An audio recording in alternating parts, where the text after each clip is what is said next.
Many players have played well for the Chargers at training camp so far, but a lot of those players had expectations. On today's show, we're talking about the biggest surprises so far at camp.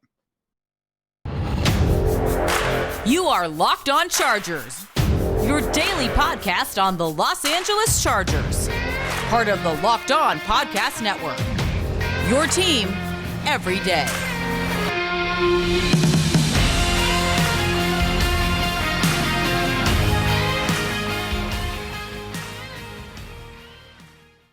What is up, and welcome into the Locked On Chargers podcast. I'm your host, Daniel Wade, joined as always by my co-host, David Droegemeier, and we've been covering the Chargers together for over 6 seasons now, but we're headed into our 5th season as the host of the Locked On Chargers podcast, bringing you your team every day. Thank you guys so much for making us your first listen today, and to make sure you never miss the show, go subscribe to the Locked On Chargers YouTube channel, and also follow the show for free on all platforms, wherever you get your podcast from. But on today's show, we're talking about training camp surprises. And there's a lot of guys, David, who have stood out, and a lot of guys maybe we weren't expecting to stand out as much as they have. And we have some different players to get into. I really like one of your picks, but we're also going to get into Justin Herbert and if Joe Lombardi's offense is the right fit for him. We'll get into that. And also which player is most important besides Justin Herbert to be on the field for the Chargers this season, before getting into a little bit of an injury update, talking about the linebacking core being super banged up at the moment and how some of those younger linebackers have performed,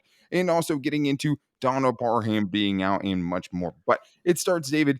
It is Twitter Tuesday, and we wanted to do something because family on Friday this week, we're going to be starting to get into the game previews again on Fridays. And there is a preseason game this weekend for the Chargers where we're going to get a lot of questions answered by some of these guys. And we're getting into some of the guys who the preseason is most important for later on in the week. But on today's show, we were asked who the biggest surprise was in training camp so far for the Chargers. And it was asked from Bolt fans since 1999. So far in this training camp, who has the upper leg at right tackle? And do you think the preseason games will decide RT1?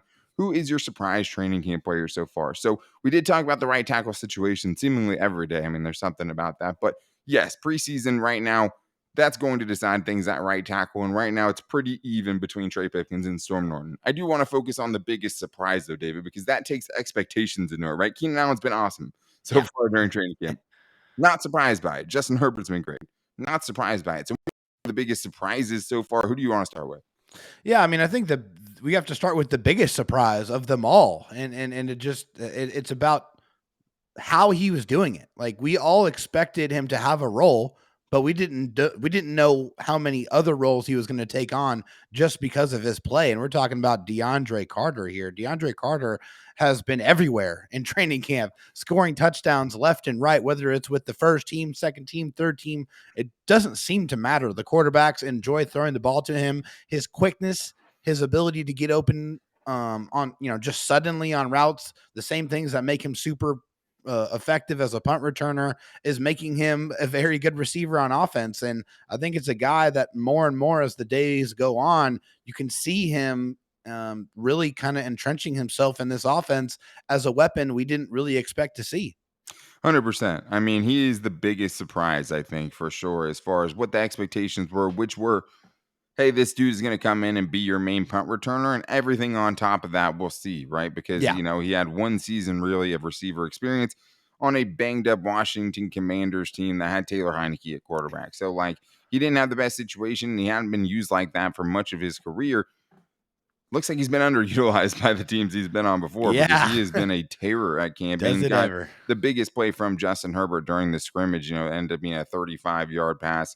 Beautiful catch as well by DeAndre Carter. But I went with Braden Fehoko for my first guy on this list based on the expectations, because I expected him to come in and compete for one of those last defensive tackle spots. Talked about it before. If the Chargers keep 6, which is one more than they kept last season, we see it being probably Morgan Fox, Jerry Tillery, SJD, Sebastian Joseph Day, Austin Johnson. And then the last 2 spots, probably Tito Abonia, because he was picked in the 5th round this year. It's hard for me to imagine they're not going to have him make the 53-man. Yeah. And then there's a ton of guys after that, right? Because there's a lot less certainty and a lot less tied up, resources-wise than the rest of those guys, like a Joe Gaziano, a Forrest Merrill, a Christian Covington, who you brought back in free agency, and Braden Fehoko. And I think when you're talking about separation, I don't know if anyone's created more separation than Braden Fehoko has from that group. He got to match up with the ones when the offensive line and defensive line are going one-on-ones. Christian Covington, Joe Gaziano, those guys were all with this second team unit.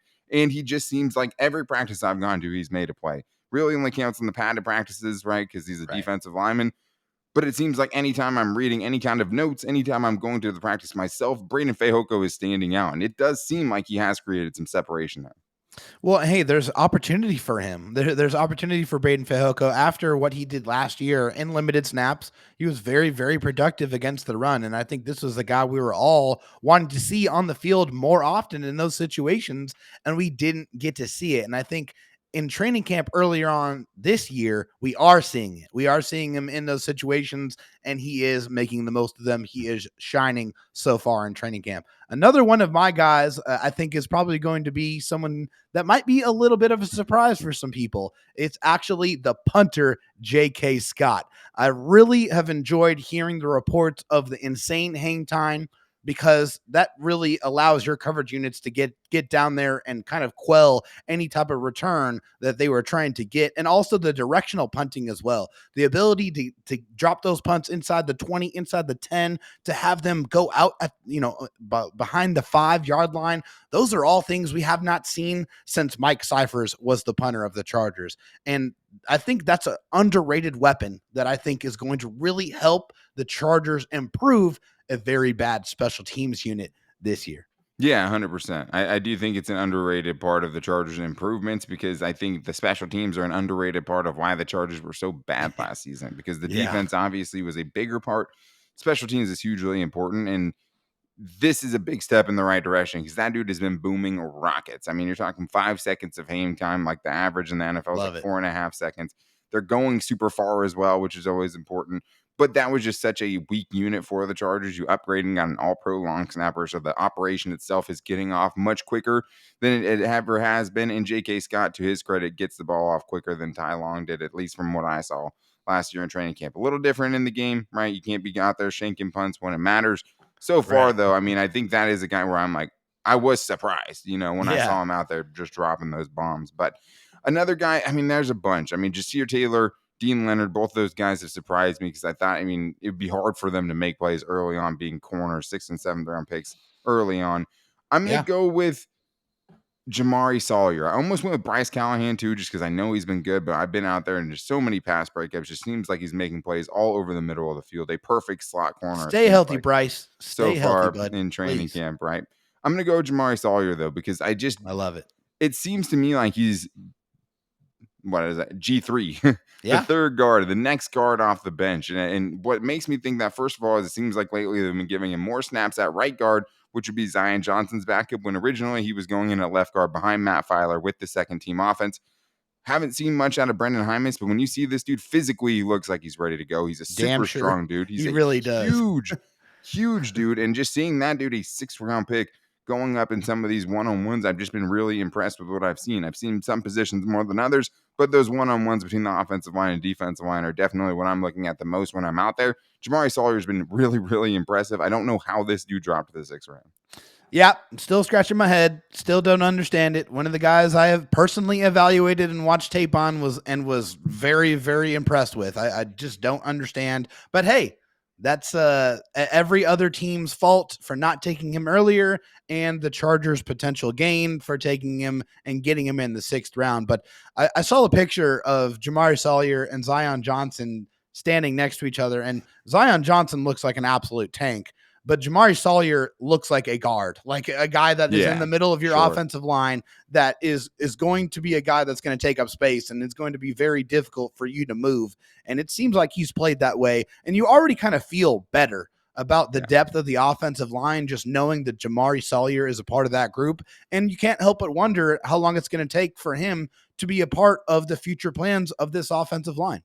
Yeah, and I mean, Matt Filer's here for 2 more seasons, right? This year and 1 more season. And another guy, Damon Lloyd deserves to be in this conversation. We'll talk about him a little later on. Raheem Lane, the safety, I think deserves to be part of this conversation after being really impressive and coming on strong recently and during the scrimmage. But I think the thing with this team is always Justin Herbert. And one of the things that surprised me about Justin Herbert was when Jerry Tillery went to go pat him on the chest. And I'm the only one that saw Justin Herbert like kind of madly swipe away Jerry Tillery's hand. Nobody else saw it somehow, which makes me out here on this island putting that out there on Twitter. Wish you But had I that saw on some video. competitive fire behind those eyes. I mean, it was like, and you love to see that because, I mean, Justin Herbert, a little different than some other quarterbacks. I love to see when he gets fired up because we don't get to see it too often. When you do, it's nice to see, and he was not happy after the sack he got from Jerry Tillery. I wouldn't be happy if I got sacked by Jerry Tillery either. But there is a bigger question here, and that is whether this offense is right for Justin Herbert, because Joe Lombardi has taken some heat about running Drew Brees' offense with a giant cannon arm quarterback like Justin Herbert. But they've also been really, really good offensively. So we'll talk about that next. But I can tell you about a really, really good protein bar, and it is Built Bar. Right now, special flavor alert, Built Bar cookie dough chunk puff. If you can't see it, your podcast audience, I promise you, I had it upside down, but it's great. And it's been really tough because I've had to save this since I got it to just hold it up here on YouTube. But Built Bar, the thing has always been the flavors are awesome, right? Cookie dough chunk puff is not something you should be able to fit in your diet, but it's something that has 15 grams of protein, less than 160 calories, and is packed with fiber. It's low in carbs, and it gets you all the things nutritionally that you want from a protein bar, while also not being waxy, while also not being chalky. It tastes like a little sliver of heaven, a little pillow of heaven when you have a Built Bar puff. They're just so light. They don't weigh you down. They still are filling though and can keep you going throughout the day. And you can even save some money on them. If you guys want to try this delicious cookie dough chunk puff Built Bar, you guys can go to built.com and use the promo code LOCKED10 to get, or LOCKED15 to get 15% off your order. I'm bumping it up from 10. We're going to 15. You can get 15% off at built.com and all the cookie dough chunk Built Bars that you want with the promo code LOCKED15.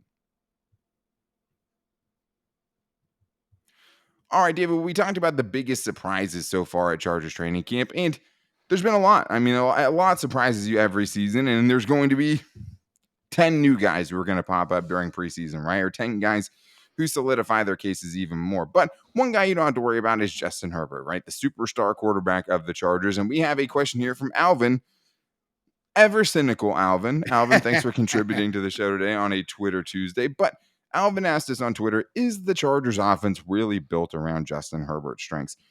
And it's a complaint that I think we've seen a lot, especially because the Chargers don't go deep as much as you would like a quarterback with that kind of arm to go deep with, David.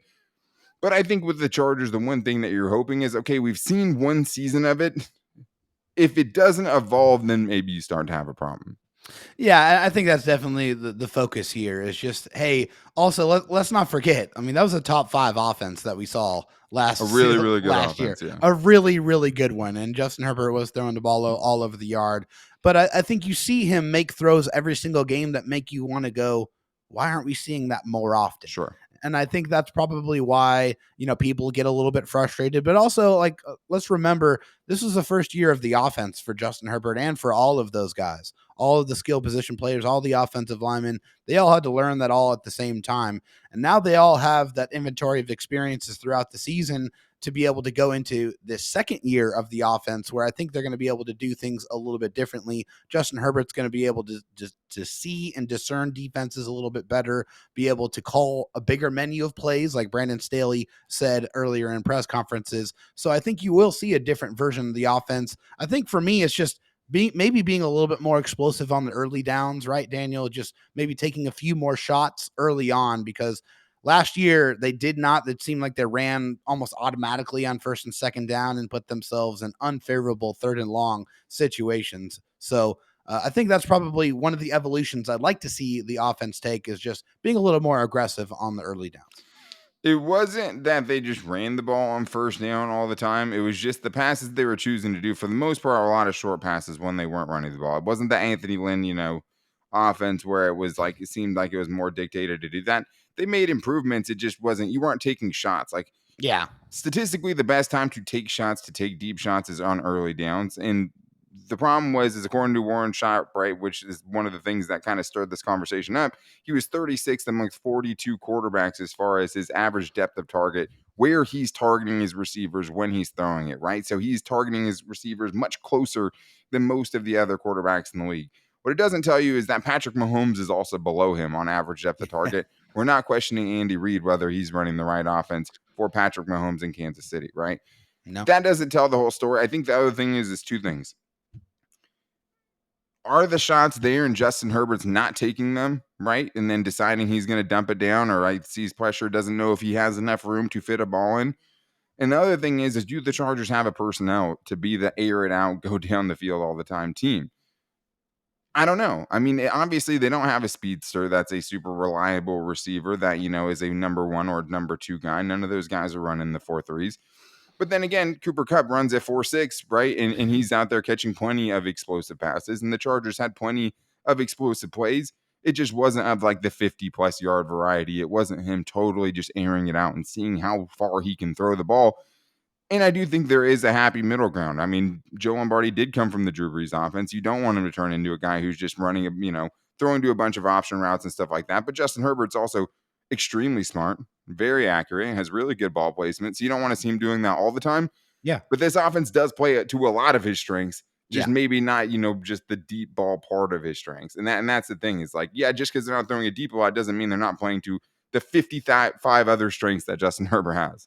And also, you have to kind of walk the line of being aggressive and being reckless with your throws. You don't want Justin Herbert to take unnecessary shots or throw into triple coverage. I mean, that's you don't want to take shots for the sake of taking shots. You want these shots to be set up. And I think that's one of the things you can kind of put as a feather in Joe Lombardi's cap is he did set up plays, I think, a lot more effectively than previous offensive coordinators that we've seen with the Chargers. I feel like you've seen little things happen early on in games and then them exploit that later on in the game, whether they block with Steven Anderson and then they, do a play action pass to Steven Anderson. And you see that and you kind of see that in the storytelling of them calling plays for the offense. So I think that is one thing that I did see for Joe Lombardi. And I think that is also going to progress this year. Yeah, and they did a ton of play action. They got him on the move more last year, which is something that we wanted to see. Still think they can use his athleticism better. I think there's better ways to use it, but it is a fine line between being reckless, like you're saying, even with throwing interceptions. It's reckless to also give Justin Herbert 5 quarterback draws in a game. You know what I mean? Like there's a lot of different things, but can it evolve? Can it be better? Yes. Is it already great? Yes. And it still could be better, right? And I think you could see it evolve this season. And I think that maybe the extra protection, having Zion Johnson, and hopefully having improved play at right tackle from one of those two dudes, maybe that lets you set up more of those deep shots on early downs. Maybe they have a little bit more confidence to do it. Let's get to one more Twitter Tuesday question here before we move on. It's from Goaty Fish, I believe. And it says, injuries are a factor every year. So besides Herbert, which player do you think is the most important for the Chargers to keep healthy in order to make the playoffs? David, I'll go to you. Yeah, I mean, I think there's no surprise for this one, but I mean, it's Derwin James for me. Okay, yeah. I just think, Derwin James does so many things for this defense. And yeah, I think they're in much better position this year as opposed to previous years to be able to slightly weather that. But there's no replacing a guy of that caliber that can do everything well on your football team. A guy that can work, really be a menace as a pass rusher, can stop the run as a box safety, a guy who can play linebacker, a guy who can play slot corner, outside corner, play back. I mean, he can do anything on the football field, and that allows your defense to be so much more creative and so much more lethal and effective. So I think just not having Derwin James doesn't allow this defense to be the best that it possibly can be. Yeah, 100% for sure. I mean, Derwin James is the full package, just like Built Bar. But also with Derwin James, I mean, he's such a leader, right? He's the complete package in that sense. He does so much communication-wise on the back end that you need to, that part of his game as well, intellectually, right? His instincts are insane. His athleticism is second to none. I think, I have that down on mine as well, but I brought two. My second would be Rashawn Slater. Yes. And I think a big part of this is also who was behind them, right? Because I know we're all talking about Storm Norton, Trey Pipkins. Well, one of those guys is probably going to be Trey Pipkins' back or Rashawn Slater's backup as well, right? Whoever loses that. And we saw, a backup tackle play a ton of snaps for the Chargers last season. Rashawn Slater is so good, and it's so uncertain who would be coming all-pro in. good. Yeah, it was him and Trent Williams. That was the list of all pros at left tackle last season, right? And so I think that's, for me, it's such an important position, right? Position value-wise. Like with Keenan Allen, if he goes down, it's devastating, right? Mike Williams, obviously, it's huge. Austin Eckler, huge, right? Yes. But they'd be okay. They'd be able to find a serviceable running back out of the guys they have left, hopefully. I mean, but either way, Hopefully. positional value wise, I mean, left Oh, tackle is yeah. such an important position. It's massive. And your left tackle is so good at playing left tackle that I think that's a low key, if he goes down, that shakes everything up for your offense. Obviously, That changes Bosa a and lot. Mack, you got to throw in there as well. Of course, but at incredibly least in that important as sense, well. though, if you don't have one of them, you have the other. Sure. So it's why we think it's going to be special is because you have both. But Definitely. it doesn't mean you couldn't be great even with just one of them. And Joey Bosa has shown No, that it's many true. times, and so has Khalil Mack. But Yeah. yeah, obviously, those are your best players defensively, right? Those guys are all in the same tier of, hey, when we're healthy, we're generational, we're all pro, we're all decade type of players. Those guys would all fit that bill very easily. But we do have more questions to get into, including whether the most important player for you on the Chargers to be on the field this year is going to sign his contract anytime soon. We'll get into some injury updates as well with a battered inside linebacker unit, and also talk about the tight end situation, because how many tight ends are they going to keep? And two of them are hurt right now. So all of a sudden that competition is looking very, very open. And we're going to get into that. But I do need to tell you guys that just like the Chargers are having a tough time right now with their tight end position. If you guys are having a tough time financially, I have a way that can help you guys out a little bit and can help ease your stress levels a little bit. And that is with the Dave app. And with Dave, what they're going to be able to do is provide you a little bit extra during your time of need. The Dave is the banking app that can help you get up to $500 instantly with extra cash. If you're living paycheck to paycheck or struggling to make ends meet, it can be really stressful when unexpected expenses come up. For me, it's always like I need to get like new tires or something goes wrong with my car. And it's just like nobody has an extra $900 to spend on their car or something like that. That's the times I've needed the Dave app, right? And to get up to $500 back with no interest, right? No credit check, no questions asked, and to be able to just give that back on my own time. And that's something that was so huge for me. And I know it can come in handy for a lot of other people as well, especially, you need that wedding gift, you need gas, you need to go get some groceries. The Dave app can help with that. So download the Dave app from the App Store right now. That's DAVE, and sign up for the extra cash account to get up to $500 instantly. For terms and conditions, go to dave.com/legal. Instant transfer fees apply. Banking provided by Evolve. Member FDIC. All right, well, we are continuing this Twitter Tuesday here and getting to as many questions as we possibly can. But since we were talking about Derwin James, let's get to Mac Huber, who asked, when should we start being concerned about Derwin James' contract extension? How close do you believe they are? So first, let me just say, as far as how close I think it is, I'm not going based on any inside knowledge, right? No insider trading here or anything like that.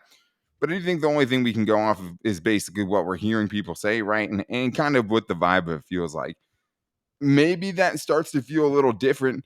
So far, it seemed pretty cordial. Derwin James is out there on walkthroughs. He's coaching up young players. He's not being able to do the full speed stuff, but it doesn't seem like there's a lot of bad blood in this situation. When is it going to make you uncomfortable, David? Even though everything seems joyous right now and nobody's concerned about it, when is it going to make you start to itch a little? Yeah, I mean, for me, I'm not super worried about it right now. It doesn't make me uncomfortable at the moment. I think as we get ever closer to that first game and the regular season, then that's when I'm going to start getting very, very uncomfortable, and my blood pressure is going to start going up, and I'm going to start getting some cold sweats and get uncomfortable. That's when I don't want to have to worry about that, because then it could potentially turn into a big distraction. And I think the Chargers know that, and I think they're going to try to get this done. But also, hey, Derwin James has a little bit of an injury history here. We can't discount that. We have to look at that. You have to take that into account. So, him not being out there, hey, maybe that's not such a bad thing, right? So, I mean, right now I'm not worried about it, but hey, if we get close to the regular season and he still is unsigned, yes, that's when I'm going to be uncomfortable. Yeah, I mean, I think if you go into the season and you're even leaving the door open at all that he could leave you after this upcoming season, that is reason to worry, because I mean, you just listen to David tell you he's the most important player on this team outside of Justin Herbert for what they're going to do this season and then making a playoff run this season. So, like, yeah, it's crucial to re-sign that dude. You're going to do it. If you're squabbling over little things, you have to hope that's going to be able to get done. There haven't been any, reports out there that there's a massive gap in between the two sides of the two camps. And Derwin James, as Daniel Popper told us, right, he's a little bit of a special case because he has missed so many games. He does need to kind of secure his long-term future right now with this upcoming contract. And if he gets hurt at training camp, it could throw everything off, right? Right now, he's looking at being the highest paid safety in the entire NFL. The nice thing is the way that it seems to be talking about, especially Brandon Staley and the way he's talked about it, because Brandon Staley seems like the coach that says a couple of things he's not really supposed to say, and things that NFL coaches, some that Tom Telesco, on speed dial is like, hey, Brandon, that's one of those things where like you don't give that part away, right? You save that for our closed door conversations. But he said this is just a part of the process. This is a big thing for him. We're working through it, and we've done a really good job. So that's good. As an organization and with his team of working through it together, I can't imagine it going any better. Things are going really well. I can't imagine it going better. I can imagine him having signed. it done. Yeah. I mean, I'm a pretty creative dude, but in my imagination, I can see him signing on the dotted line. So, I mean, it definitely could be going better. That's a little bit of lip service there from Staley. But it's also not like, I mean, honestly, the last time he talked about it after the scrimmage was kind of like the testiest time. And it was kind of joking, but I think he was talking to Lindsey Theory of he was, ESPN and just said like, Lindsey, like, you're going to know. something, you'll be the first one to know when it happens, And it's totally true, right? It's like everyone's going to know as soon as that contract signed, it's going to light Twitter on fire, Absolutely. right? So like, you will know, but I just think it's funny because it's like up until that point, it all been pretty joyous. And even in that same press conference, right, he's talking about it going extremely, extremely You don't well, think he wants this to get done already? I bet you he does. Yeah, I mean, it's life-changing. It's generational wealth type of money that this dude's going to sign up for. And I'm sure it's with the contract guarantees and, and how all that stuff's going to play out. Daniel Popper tells me it's a done deal, right? I hear everything from what everyone's saying. I'm going to assume it's going to get done before the end of training camp. And I think that's right around. I mean, I guess the thing that really worries me is the last 3 holdouts we've seen from the Chargers that I can think of. I hope my timelines are right on this. Melvin Gordon held out, right? Wanted double-digit millions. Came back eventually, ended up getting hurt right away and not playing the whole season his last year. Melvin Ingram had a hold in where he was doing something similar to Derwin James, wanted to get his contract that year guaranteed, ended up getting it, but he ended up getting hurt pretty early in the season too and kind of was in and out all year. Joey Bosa, his rookie season, holds out on his rookie contract, comes back and misses the first 4 games due to injury. And I do think there is something to that as far as like trying to get back up to speed that quickly, right? After you haven't really been doing it. But I do think it is a little different with him going through, the walkthroughs and everything as fast as the Chargers do. Not saying it's going to happen, but it's just like when you're talking about Chargers, which is what we do every day, you think of those prior scenarios. And that's something where it's like, let's get him on the field. Let's work him back in. Let's not make it feel like he has to kind of, go light speed to catch up with everybody else. Knowing Derwin and knowing how they talk about him, I don't think it'll be an issue. But speaking of injuries, we have a couple questions about injuries, including from Justin Sherbert, which is a great Twitter name. Thanks for the coverage of the scrimmage yesterday. You're welcome. Would love to hear how all the backup linebackers look since our core was pretty much entirely banged up. So I told you we'd talk about Damon Lloyd. Damon Lloyd's been one of the surprises of camp so far. He had a 3rd and short run stop that ended up bringing up a 4th down and a field goal in the scrimmage. That was nice to see, and he's made a few different plays. But Brandon Staley also said about him, he's made a good impression on us. He just continues to improve. And then as far as Amen Ogbogbamiga goes, our boy Bong, he had an interception on Saturday's practice, which was awesome. Had a nice play in coverage against Austin Eckler, which is awesome. But David, it's because all those other guys are out, right? We're talking about Drew Tranquill, right? Kenneth Murray, Kyle Van Noy, Nick Niemann. All those dudes are out right now in the linebacking core. It is kind of a deep unit because like Troy Reeder and Amen were the guys who were starting, right, in this practice. And you have a guy like Damon Lloyd who's kind of pushing for the end of the roster spot. But like that position is a mess right now. It is a mess. And thanks to Nick Cothrell for kind of grabbing a little snippet of Brandon Staley's press conference and putting out some injury updates on some of these guys. Drew Tranquill, Trey McKitty, Jason Moore, Kenneth Murray are said to all be trending positive. Kyle Van Noy, Nick Niemann, and Mark Webb are day-to-day, and Andrew Traynor said he will be out. So I think that's probably a more significant injury. This is what Brandon Staley was saying. This is the way he referred to each of their injuries. So some he referred to as day-to-day, some he referred to as trending positive. What the difference is between trending positive and day-to-day? Not so sure. Yeah, I mean, day-to-day means, okay, well, he could wake up tomorrow feeling good and be on the field. That's what day-to-day means, right? And like, it's tough because it's like I don't think of Mark Webb's injury and Kenneth Murray's injury timelines being the same, right? So if Kenneth Murray is trending positive and we don't think he's coming back immediately, I don't know. I mean, that's just so they put Yeah, us in a weird spot, I think, with that one. it's hard to look at this stuff categorically. The one thing that we Yeah. kind of do know that has a little bit of an actual schedule here is Donald Parham having a hamstring injury, and they expect him to miss a week.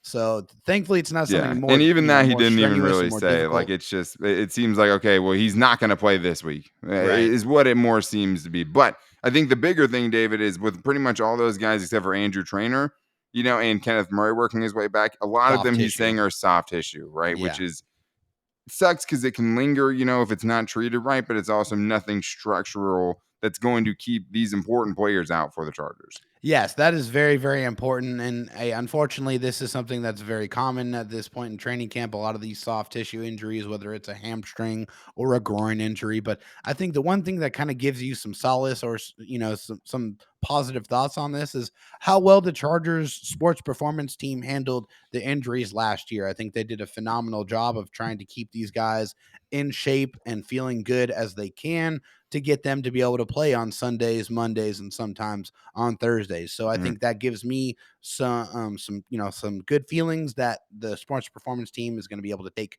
good care of these guys and get them back on the field as soon as possible. And you just, at this point, especially when they're not putting out injury reports and they don't have to tell you what guys' injuries are, it's just so tough to tell. But I think the Yeah, nice thing is like, David, players drop like flies every training camp, right? I mean, we've absolutely. we've been at this point in so many Chargers seasons, sitting here with a couple of guys already, if not done for the season, done for most of the season. So That's the true. Chargers have been very, very fortunate in that sense, right? I mean, they have not been unlucky by any means so far in the injury, class. Obviously, knock on wood, but like, it does make a difference. Having a good, sports performance staff does make a difference. Pouring resources into that, which is not something the Chargers had done very much previously, is That's something that true. makes a difference. Having someone with a different outlook, someone who doesn't want to push the players to their absolute breaking point at every practice, makes a difference. And that's why Brandon Staley is saying at the end of these practices, I want you to feel like you could go out there and do more, right? Because they're gonna have to in the game, right? And it's like, you don't want these guys tired. He's like, you want them to feel like they can just keep going all day, of course. But he has taken a different approach to that. That's a very different approach than we saw from previous regimes with the Chargers, for sure. Not talking about that, but I just think that it's a different perspective on it now with Brandon Staley, and you've definitely seen the dividends. At the same time, one of the things that Brandon Staley blamed the most last season for the Chargers defense specifically struggling is how many guys ran in and out of the lineup. So I think that makes it tough. But I think obviously, David, we could both sit here and agree. We're doing the shaking hands emoji right now that we're okay with where the Chargers are at injury wise. As far as Donald Parham goes, him and Trey McKitty being out, the Chargers really only having 3 guys, right, with Gerald Everett that are going to make the team as roster locks, really opens things up for the other tight ends. And Kevin asked us if the Chargers will keep 4 tight ends. I don't know, David. We'll see. Preseason's going to end up, probably playing the biggest part of that. But no doubt about it that the race is very much open now, especially with some guys banged up. Yeah, I mean, I think that's a position group that, right now, especially the way things look, is a place where there's an opportunity for somebody to make the team, whether that's Hunter Campmoyer or And they've whether said that's, so, right? yeah, whether that's Sage Surratt. I mean, if they make plays here in the preseason, then they could put themselves in position to make this team. So it's very possible. Yeah, I mean, who's the other tight end, though? There's one I feel like you don't want to say. I don't want to say it either.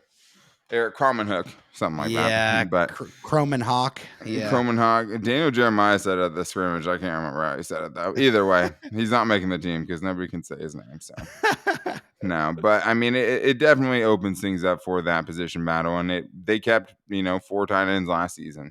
Yeah. With Jared Cook, with Trey McKitty, Donald Barham, and Steven Anderson, who is a jack of all trades. So will that 4th guy be that, or does someone like a Xander Horvath maybe running some of those similar Steven Anderson things Yeah. eliminate the need for 3 tight ends? One thing that doesn't eliminate 4 it, though, tight ends. Yeah. or 4 tight ends. One thing that doesn't, though, is the injuries, right? I mean, you Yeah. will keep an extra one if you don't have enough bodies at that room, for sure, unless somebody's going on injured reserve, because that's the only way you're getting that roster spot off, right? So it's going to be interesting to see. Very exciting that we have preseason to see this weekend, and we were back with you guys to talk about preseason. I'm also going to Chargers practice on Wednesday. Hope to see everyone out there. If you guys want to meet up out there, I'm excited about that. But tomorrow we'll be getting into some of the things we're looking forward to seeing the most in the preseason, some of the guys who have the most to prove, and the latest coming out of Chargers training camp. But to make sure you don't miss it, go subscribe to the Locked On Chargers YouTube channel and also follow the show for free on all platforms, wherever you get your podcast from, whether it's Apple Podcasts, Spotify. Make sure to rate and review if you like the show as well. We always really appreciate those. You can also find the show every day on all of our social media. You can find us on Twitter at LockedOnLAC for the show's page. You can find me on Twitter at DanTalkSports for my training camp updates and everything else. And David Droegemeier's DMs are always open at DroTalkSD. You can also find the show's Instagram at Locked On Chargers, and you can also find our Locked On Chargers Facebook page. If you guys want to get your voicemails in, you can call into 323-524-7924. But make sure you guys are back here tomorrow with us when we're getting into the latest of training camp and talk about what we're looking forward to in the preseason, because at this point of the year, we're even excited about the preseason. But we'll be back with you guys then. Till then, take it easy and go Bolts.